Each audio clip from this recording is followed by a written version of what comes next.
জগন্নাথ মন্দিরের সামনে একটি শিশুর ভিডিও খুব ব্যাপকভাবে ভাইরাল হয়েছে।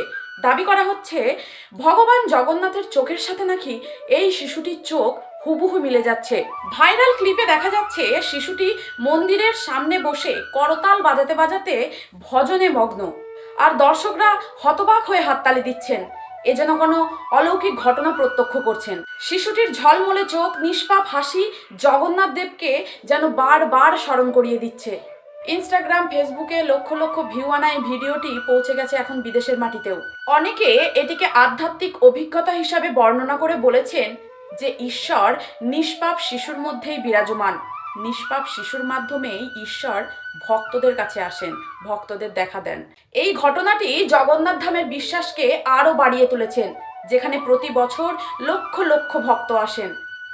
শিশুটি কে, কোথা থেকে এসেছে কেউ জানেন না, কিন্তু প্রত্যক্ষদর্শীরা এই মুহূর্তকে কোনোদিন ভুলবেন না। জয় জগন্নাথ।